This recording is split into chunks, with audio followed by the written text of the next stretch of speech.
Hi there, I'm Denise Richardson, and this is Howdini.com. If you want to learn how to ace a job interview, stay tuned. We're about to talk about it with Maggie Mistel, who's a life purpose and career coach who can be heard regularly on Martha Stewart Living Radio on Sirius. Thank you so much for being with us. Thanks, Denise. You show up, you're dressed properly, you walk into to meet the interviewer. What's the first thing you do when you walk in?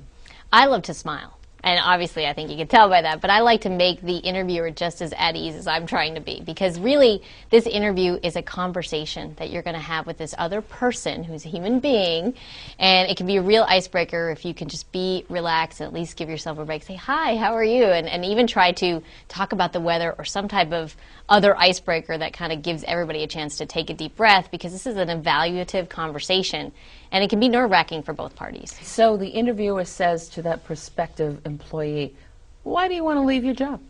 Yes, that's always a great question, isn't it? And you have to be prepared for those key questions, especially why are you moving on? Now, if you're moving on because you can't stand your boss, right, which happens a lot, and we've all been there, you don't want to say that. What you do want to say is that I really need to be in a place where I can be managed and developed and where I can get guidance or mentoring. You really focus on the things that you're looking to get as opposed to all the reasons why you don't have it now. You know, there are some people who walk into that interview and they walk in a little defensively because they really need a job, and they hear the words, you're overqualified, and they're willing to take a job and do their best at it. How do you handle you're overqualified?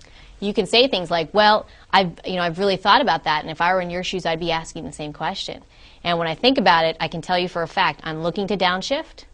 And I know this industry well, and I don't need to be in charge. I've been the person on the totem pole before, and I can do that again. I'm really looking for a place where I can contribute, but where I don't have to be the one who's running the show, and really address those concerns which are behind the overqualified comment. And they may say, you just don't have enough experience for us. But for folks just starting out, maybe a new career, or college students who've just graduated, or even folks out of high school or new to the work world, that's a common problem. So again, I go back to internships are great, any way that you can get some experience on your resume to demonstrate, hey, yeah, I may not be, 10 years in this field, but I can tell you in this experience that I had this summer, I didn't know anything going in, and here's how successful I was. So you want to show situations where, yeah, you went in without a lot of experience, but were still able to succeed. And this is where references can be so helpful as well. Even if you don't have a lot of experience, anybody who can be a great reference for you, even a teacher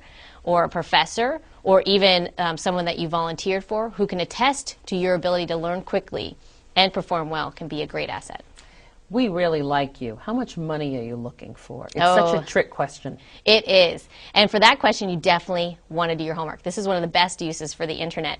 Salary.com, Indeed.com, Monster, HotJobs, a lot of them have salary calculators associated with them now. So you can look up the job title in your geographic area and get the range of salaries for that position and find where you would fit based on your level of experience. Briefly, if the interviewer hasn't brought up the word salary, should you? Not right away. In the initial conversation, you want to get to know whether or not this job even is a good fit. And I always tell people, become the superstar to this person first. And then you're in a much better place to negotiate salary. And they may even pay more for you because they're like, wow, we can't let Denise go. She's such a fabulous candidate. We were only going to pay this much, but now that we found Denise, we're willing to do more. Healthcare, flex time, vacation time. These are issues you should bring up during a first interview, or do you wait for come back and meet Mr. Smith? Right. Wait for the comeback, because, again, first interview should be about, is this a company I can picture myself in, and vice versa for the interviewer. And if it is a place you can see yourself in, really be your best self and really let them know why you'd be a fantastic fit. Well, we're certainly happy to have you with us. Thank you so much, Maggie Mistel. You're welcome.